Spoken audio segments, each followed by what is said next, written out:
El desarrollo de la civilización en la cuenca del río Amarillo se caracteriza por una transición sistémica desde estructuras tribales hacia una gobernanza centralizada. Los registros arqueológicos y la tradición historiográfica identifican a la dinastía Xia como el punto de origen de esta estructura administrativa, estableciendo un precedente para la sucesión hereditaria del poder. Este periodo inicial facilitó la implementación de técnicas hidráulicas para la mitigación de inundaciones, un factor crítico para la estabilidad de la biomasa agrícola.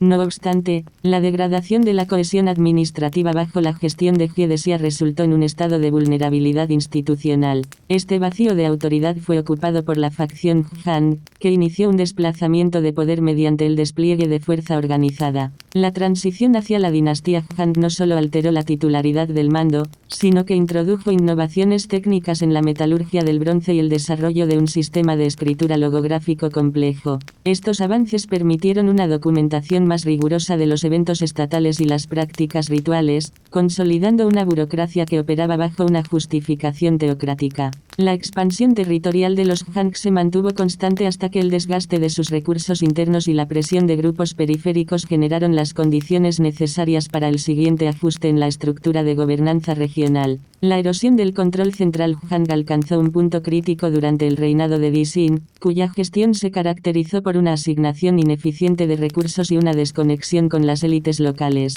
Esta inestabilidad estructural fue capitalizada por el estado de Gou, ubicado en la periferia occidental. En la batalla de Muye, se produjo una confrontación a gran escala que resultó en el cese definitivo de la hegemonía Han. El nuevo régimen Zhou introdujo el concepto del mandato del cielo, un marco doctrinario que legitimaba el desplazamiento de poder basándose en la idoneidad ética y administrativa del gobernante. Bajo esta premisa, se implementó un sistema de gobernanza descentralizado, a menudo denominado Fengjian, que distribuía la autoridad territorial entre parientes consanguíneos y aliados meritorios. Este modelo permitió una gestión inicial efectiva de los vastos territorios recién adquiridos, fomentando una expansión cultural y económica sin precedentes. Sin embargo, la naturaleza misma de esta delegación de autoridad contenía el germen de futuros conflictos, ya que la autonomía de los feudos locales comenzó a superar la capacidad de supervisión del núcleo central. Con el debilitamiento progresivo de los lazos de lealtad y el incremento de las capacidades militares independientes en las provincias,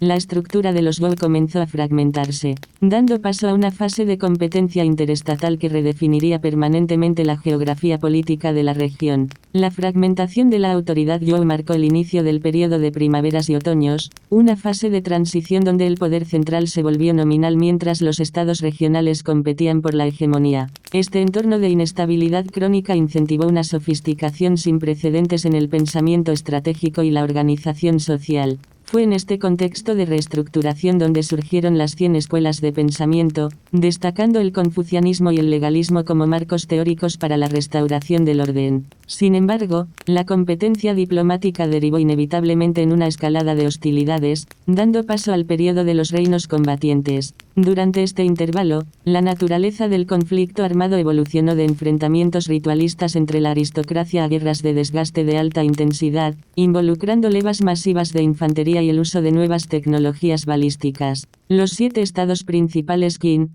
Zhou, Qi, Yan, An, Wei y Zhao implementaron reformas administrativas radicales destinadas a maximizar la extracción de recursos y la eficiencia militar. La movilización total de la población y la implementación de sistemas de mérito en el campo de batalla transformaron la estructura social, eliminando gradualmente los privilegios hereditarios en favor de una burocracia técnica. En el extremo occidental, el estado de Qin comenzó a destacar por su aplicación rigurosa de las leyes y su enfoque pragmático en la expansión territorial, sentando las bases para una unificación forzosa que pondría fin a siglos de autonomía regional. La consolidación del estado de Qin bajo el mando de Yin Yang marcó la culminación de la fase de fragmentación y el nacimiento del modelo imperial. Mediante el uso de tácticas de asedio avanzadas y una logística de suministros superior, Qin logró la neutralización sistemática de los 6 estados rivales en un periodo de apenas 10 años. En el 221 a.C., el soberano asumió el título de Qin Shi Huang,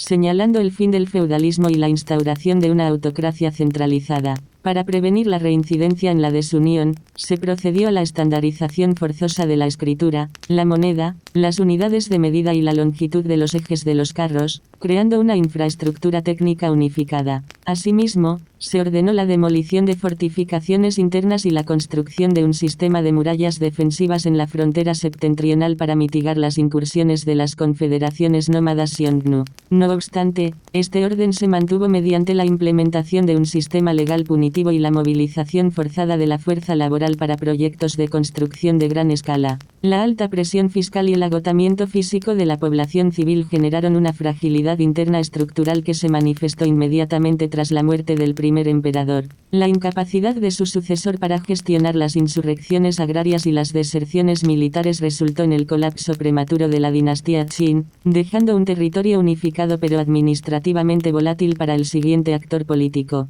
El vacío de poder generado por la desintegración de los Qin dio paso a la contienda Chuan, un conflicto de 4 años que finalizó con la victoria de Liu Ban, quien fundó la dinastía Han. Este nuevo periodo se caracterizó por una síntesis estratégica, se mantuvo la estructura administrativa centralizada de los Qin, pero se suavizaron las políticas legales extremas para facilitar la recuperación demográfica y económica. Bajo el reinado del emperador Wu, el Estado Han alcanzó una fase de expansión imperial máxima, proyectando su influencia hacia Asia Central, el norte de Vietnam y la península de Corea. Este proceso de expansión fue acompañado por la institucionalización del confucianismo como doctrina estatal oficial, estableciendo un sistema de exámenes para la burocracia que priorizaba el conocimiento técnico y ético sobre el linaje. La apertura de rutas comerciales transcontinentales, posteriormente identificadas como la Ruta de la Seda, permitió un flujo constante de bienes y conceptos culturales entre el Extremo Oriente y Occidente.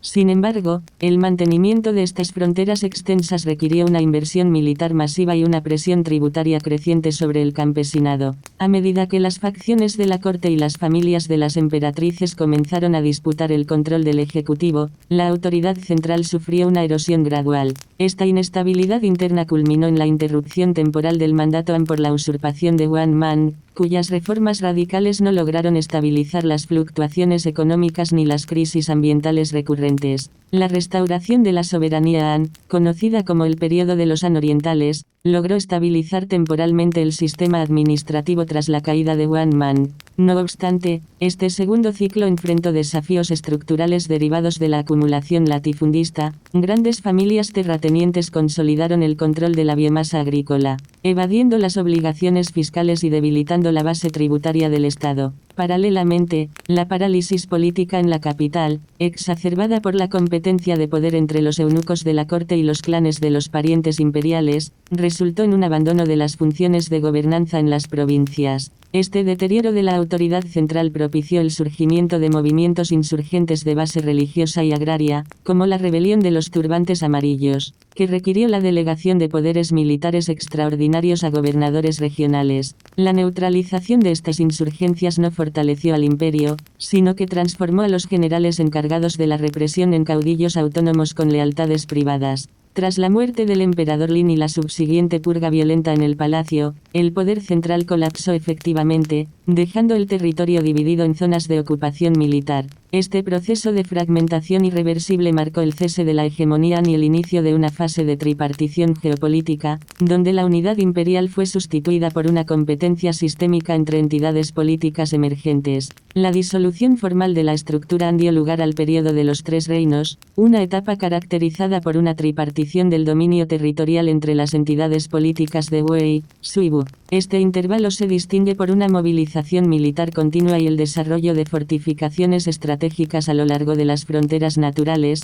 como el río Yangtze. A pesar de la narrativa de fragmentación, este periodo impulsó innovaciones en la logística militar y la ingeniería agrícola, necesarias para sostener ejércitos permanentes en un estado de conflicto latente. La entidad de Wei, situada en el norte, logró eventualmente una ventaja comparativa mediante la implementación de colonias agrícolas militares que aseguraban el suministro de biomasa para sus tropas. No obstante, la estabilidad interna de Wei fue comprometida por el ascenso de la familia Sima, que ejecutó un desplazamiento desplazamiento de la autoridad dinástica para fundar la dinastía Bin. Bajo esta nueva insignia, se alcanzó una unificación efímera del territorio en el año 280 d.C., tras la anexión del reino de Bu. Sin embargo, esta cohesión resultó ser superficial y mecánicamente débil. La decisión de distribuir principados autónomos entre los miembros del clan imperial provocó una guerra civil interna conocida como la Rebelión de los Ocho Príncipes. Este conflicto no solo agotó los recursos del estado Bin, sino que dejó las fronteras septentrionales vulnerables a la incursión de grupos nómadas y seminómadas,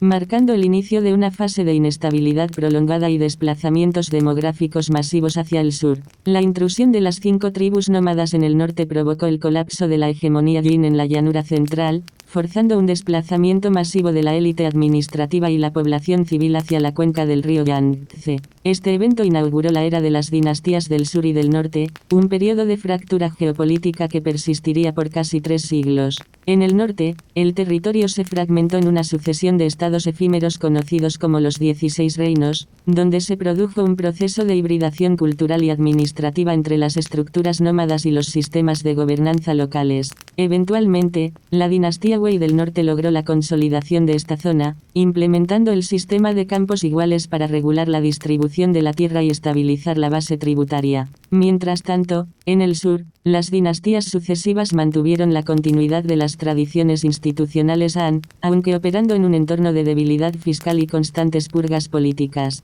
A pesar de la inestabilidad bélica, este intervalo facilitó la difusión a gran escala del budismo, que se integró en el tejido social como una fuerza de cohesión ideológica frente al caos civil. La dicotomía entre un norte militarizado y un sur aristocrático generó una tensión estructural que solo se resolvería mediante un nuevo proceso de síntesis política. Cuando los recursos del norte y la legitimidad cultural del sur fueran reunificados bajo una nueva estructura de mando capaz de centralizar nuevamente los excedentes agrícolas y militares, la prolongada fragmentación llegó a su fin con el ascenso de la dinastía Sui en el año 581 d.C., bajo el mando de Yang Yan. Esta administración ejecutó una reunificación territorial mediante la integración de las capacidades militares del norte y la infraestructura logística del sur. El logro más significativo de este periodo fue la construcción del Gran Canal, una obra de ingeniería hidráulica diseñada para conectar los centros de producción de cereales del río Yangtze con los núcleos políticos y militares del río Amarillo. Esta arteria permitió un flujo de suministros sin precedentes, optimizando la distribución de la biomasa agrícola y facilitando la movilidad de las fuerzas de seguridad estatales. Sin embargo, la celeridad en la ejecución de proyectos de infraestructura de gran escala, sumada a las campañas militares fallidas en la península de Corea, generó un nivel de estrés financiero y demográfico insostenible. El agotamiento de la población civil y las sucesivas deserciones en las filas militares provocaron una serie de insurgencias que desestabilizaron el mando central. A pesar de su breve duración, la dinastía Sui estableció los cimientos institucionales incluyendo el perfeccionamiento del sistema de exámenes imperiales y la estructura ministerial que serían heredados y refinados por el siguiente ciclo dinástico, garantizando una transición hacia una fase de estabilidad y expansión cultural aún mayor. La transición hacia la dinastía Tang en el 618 d.C. marcó el inicio de una fase de apogeo en la administración imperial. Bajo el liderazgo de Li Zimin, conocido como el emperador Taizong, se implementó una política de eficiencia administrativa y apertura comercial que posicionó a la capital, Chang'an, como un nodo neurálgico de intercambio global. Este periodo se distinguió por una gestión cosmopolita, donde se integraron influencias de Asia Central y se garantizó la protección de las rutas comerciales transcontinentales. La implementación del Código Tang proporcionó un marco legal uniforme y sofisticado que regulaba desde la propiedad de la tierra hasta las infracciones penales, asegurando una previsibilidad jurídica necesaria para el crecimiento económico. No obstante, el sistema comenzó a mostrar signos de fatiga tras la rebelión de Anlusan a mediados del siglo VIII. Aunque el Estado Tang logró suprimir la insurgencia, el costo operativo fue la pérdida de control directo sobre los comandantes militares regionales Ogyedusi. Estos gobernadores comenzaron a retener ingresos fiscales y a mantener ejércitos privados, debilitando la capacidad de respuesta del Ejecutivo Central. Esta descentralización progresiva, exacerbada por crisis agrarias y el aumento de la influencia de las facciones de palacio, condujo a una erosión irreversible de la autoridad imperial. fragmentando nuevamente el territorio en una serie de regímenes efímeros conocidos como el período de las 5 dinastías y los 10 reinos. El colapso de la hegemonía Tang dio paso a un intervalo de fragmentación conocido como el período de las 5 dinastías y los 10 reinos. Esta fase se caracterizó por una rotación acelerada de regímenes militares en el norte y la coexistencia de estados regionales más estables en el sur. La resolución de este estado de anarquía se produjo en el año 960 d.C. con la fundación de la dinastía Song por Shao Kuan-yin. Consciente de que el poder de los caudillos militares había sido la causa de la inestabilidad previa, la administración Song implementó una política de subordinación del estamento militar a la burocracia civil. Este cambio estructural fomentó una era de innovación técnica y crecimiento económico sin precedentes, a menudo descrita como una revolución industrial temprana. Se generalizó el uso de la pólvora para fines defensivos, se perfeccionó la brújula magnética para la navegación de alta mar y se expandió el uso de la imprenta de tipos móviles, lo que permitió una difusión masiva del conocimiento. Asimismo, la introducción de variedades de arroz de maduración rápida provenientes de Champa duplicó la capacidad de producción agrícola, permitiendo un incremento demográfico sostenido. No obstante, la priorización de la administración civil sobre la preparación militar generó una vulnerabilidad externa crítica frente a las confederaciones nómadas emergentes en la frontera norte, como los Liao y los Bin. La presión militar ejercida por la dinastía Jin forzó a la corte Song a abandonar la llanura del río Amarillo en 1127, estableciendo una nueva capital en Hanzhou y dando inicio al período de los Song del Sur. A pesar de la pérdida territorial, esta fase se distinguió por una sofisticación comercial extrema, incluyendo el primer uso a gran escala de papel moneda emitido por el Estado. La economía se desplazó hacia el comercio marítimo, conectando los puertos del sur con el sudeste asiático y el Océano Índico. Sin embargo, el equilibrio geopolítico regional fue alterado de forma irreversible por el ascenso del Imperio mongol bajo el mando de Genghis Khan. Tras neutralizar a los Bin y a los Xia occidentales, las fuerzas mongolas, lideradas posteriormente por Kublai Khan, iniciaron una campaña de asedio prolongada contra los Song. El uso de tácticas de guerra de asedio avanzadas y una superioridad en la movilidad de la caballería permitieron a los mongoles superar las defensas naturales y fluviales del sur. Con la caída de los últimos remanentes de la resistencia Song en la batalla de Yamen en 1279, el territorio fue integrado por primera vez en su totalidad bajo una administración de origen no Han, la dinastía Yuan. Este cambio de régimen no solo alteró la titularidad del mando, sino que integró a la región en una red política y comercial de escala continental nunca antes vista. La instauración de la dinastía Yuan representó la integración de la región en el imperio mongol, transformando la estructura social mediante un sistema de estratificación basado en la etnicidad. En esta jerarquía, la población local fue relegada a los estratos inferiores, mientras que la administración central priorizaba a funcionarios de origen mongol y aliados de Asia Central. A pesar de esta segregación, el periodo Yuan facilitó una transferencia tecnológica y biológica sin precedentes a través de la Pax Mongolica, estabilizando las rutas terrestres y permitiendo el flujo de innovaciones como la cartografía avanzada y la medicina persa. No obstante, el sistema enfrentó desafíos operativos críticos. La emisión excesiva de papel moneda derivó en procesos de inflación descontrolada que erosionaron el poder adquisitivo. Asimismo, la gestión ineficiente de las infraestructuras hidráulicas en el río Amarillo provocó inundaciones recurrentes que devastaron la base agrícola. Estas crisis ambientales, sumadas a la propagación de brotes epidémicos, generaron un estado de descontento social generalizado. La aparición de facciones insurgentes, notablemente los turbantes rojos, capitalizó el agotamiento de los recursos militares mongoles, iniciando una serie de conflictos internos que fragmentaron la cadena de mando de los Yuan y prepararon el terreno para una restauración de la soberanía local. En 1368, Su Yuanzhang, un líder insurgente de origen campesino, consolidó el control sobre la cuenca del Yangtze y capturó la capital del norte,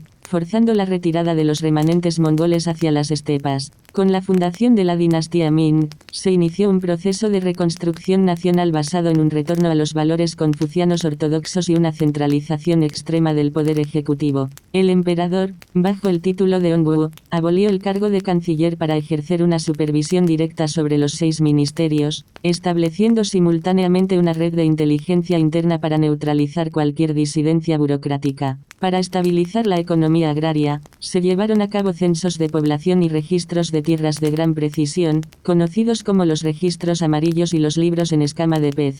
Esta fase de estabilización permitió al sucesor, el emperador Yongle, trasladar la capital a Beijing y financiar expediciones navales de gran escala lideradas por el almirante Yenge. Estas flotas proyectaron el prestigio estatal hasta las costas de África Oriental, estableciendo un sistema de tributo marítimo. Sin embargo, tras estas proyecciones de fuerza, la administración Ming optó por una política de repliegue y defensa estática, priorizando la reconstrucción de la Gran Muralla con mampostería de ladrillo para mitigar la persistente amenaza nómada en la frontera septentrional. A pesar de la estabilidad inicial, la estructura administrativa Ming comenzó a experimentar una osificación institucional durante los siglos XVI y XVII. El poder ejecutivo fue absorbido progresivamente por las facciones de eunucos en la corte interna, lo que generó una parálisis en la toma de decisiones y una desconexión con la burocracia externa. En el ámbito económico, la entrada masiva de plata proveniente de las rutas comerciales transpacíficas con el Imperio Español alteró el sistema monetario, provocando una dependencia crítica de las importaciones de metales preciosos. Cuando el flujo de plata se contrajo debido a conflictos internacionales y restricciones comerciales, la economía interna sufrió una deflación severa, impactando directamente en la capacidad de los agricultores para cumplir con sus obligaciones tributarias. Simultáneamente, una serie de anomalías climáticas asociadas a la pequeña edad de hielo resultaron en malas cosechas consecutivas y hambrunas generalizadas. Estas condiciones de estrés sistémico facilitaron el surgimiento de grandes bandas de desertores y campesinos armados, liderados por figuras como Li Zicheng. La incapacidad del Estado para financiar la defensa de las fronteras y, al mismo tiempo, reprimir las insurgencias internas, dejó el sistema en un estado de vulnerabilidad terminal ante el avance de una nueva potencia organizada en el noreste, los manchúes. La transición de la hegemonía Ming a la Qin se precipitó en 1644, cuando las fuerzas insurgentes de Li Zicheng capturaron Beijing, provocando el suicidio del último emperador Ming. Ante la desintegración del mando central, el general de frontera Busandi optó por una alianza estratégica con las fuerzas manchúes, permitiéndoles el paso a través del paso de Sanai en la Gran Muralla. Este evento marcó el inicio de la conquista Qin, un proceso de consolidación militar que requirió varias décadas para neutralizar los focos de resistencia en el sur y en la isla de Taiwán. La élite manchú implementó un sistema de diarquía, donde los cargos administrativos eran compartidos por funcionarios manchúes y han, asegurando así la continuidad de la burocracia confuciana mientras se mantenía el control militar mediante el sistema de 8 banderas. Bajo el reinado del emperador Kangxi, se inició una fase de estabilización y expansión territorial que integró formalmente regiones como Mongolia, el Tíbet y Xinjiang dentro de la periferia imperial. Esta administración priorizó la recuperación agrícola mediante la congelación de los impuestos sobre la tierra y el fomento de nuevos cultivos americanos, como el maíz y el camote, lo que permitió un crecimiento demográfico exponencial que superó por primera vez los 300 millones de habitantes. El siglo XVIII, bajo el reinado del emperador Qianlong, representó el cenit del poderío Qin. El imperio alcanzó su máxima extensión territorial y una prosperidad económica que lo situaba como la entidad política más rica del globo. Sin embargo, este crecimiento demográfico exponencial comenzó a generar una presión crítica sobre la superficie cultivable disponible. La saturación de la biomasa agrícola resultó en una disminución del ingreso per cápita y una degradación de los niveles de vida en las zonas rurales. Paralelamente, la estructura administrativa comenzó a mostrar signos de una corrupción sistémica profunda, ejemplificada por la acumulación ilícita de recursos por parte de altos funcionarios de la corte. Esta ineficiencia burocrática debilitó la capacidad del Estado para gestionar las infraestructuras hidráulicas y mantener la disciplina en las fuerzas de las banderas. La aparición de movimientos insurgentes de carácter milenarista, como la rebelión del Loto Blanco, evidenció el descontento social latente y obligó al Estado a realizar gastos militares masivos que agotaron el tesoro imperial. Mientras el imperio se replegaba hacia una política de estabilidad interna y control ideológico, las potencias marítimas occidentales atravesaban un proceso de industrialización militar que alteraría el equilibrio de fuerzas en la región. La asimetría técnica entre el imperio Qin y las potencias occidentales se manifestó de forma violenta durante la Primera Guerra del Opio en 1839. El conflicto surgió por la decisión estatal de interceptar y destruir cargamentos ilícitos de opio, una sustancia que generaba un déficit comercial masivo y un problema de salud pública generalizado. La superioridad de la artillería naval británica y sus embarcaciones de vapor permitieron la neutralización de las defensas costeras y el bloqueo de las arterias comerciales estratégicas, como el Gran Canal. El Tratado de Nankín, resultante de esta derrota, inauguró la era de los tratados desiguales, forzando la apertura de puertos comerciales, la cesión de soberanía territorial en Hong Kong y el pago de indemnizaciones onerosas. Este evento no solo erosionó el prestigio de la dinastía, sino que alteró la estructura económica interna al permitir la entrada de productos manufacturados extranjeros. La debilidad del mando central fue percibida por la población como una pérdida de legitimidad ética y política, creando un entorno propicio para el estallido de conflictos civiles de una escala sin precedentes que pondrían a prueba la supervivencia misma del tejido social. La vulnerabilidad institucional tras las incursiones externas facilitó el estallido de la rebelión Taiping, un conflicto civil de alta intensidad que se extendió desde 1850 hasta 1864. Liderada por Hon Xiuquan, esta insurgencia buscaba una reestructuración radical de la propiedad de la tierra y la jerarquía social, logrando establecer un estado paralelo en la cuenca del río Yangtze con capital en Nanjing. La magnitud del conflicto resultó en una pérdida de biomasa humana estimada en decenas de millones y una devastación masiva de los centros de producción agrícola e industrial del sur. Para neutralizar esta amenaza, el gobierno Qin se vio obligado a delegar la autoridad militar en élites regionales Han, quienes organizaron ejércitos locales financiados mediante impuestos provinciales. Aunque esta estrategia permitió la supresión de los Taiping y de otras insurgencias simultáneas, como la rebelión Nian y los levantamientos musulmanes en el oeste, el equilibrio de poder se desplazó irreversiblemente del centro hacia las provincias. En un intento por recuperar la competitividad, se inició el movimiento de autofortalecimiento, un programa de modernización técnica que buscaba integrar armamento y tecnología industrial de origen occidental sin alterar la estructura política confuciana. No obstante, la efectividad de estas reformas fue limitada por la resistencia de las facciones conservadoras y la falta de una coordinación centralizada. La fase final de la dinastía Qin estuvo marcada por una serie de desajustes estructurales y presiones externas que hicieron inviable la continuidad del modelo imperial. La derrota en la Primera Guerra Sino-Japonesa en 1895 evidenció el fracaso de la modernización parcial y resultó en la pérdida de influencia sobre la península de Corea. Posteriormente, el levantamiento de los Boxers en 1900,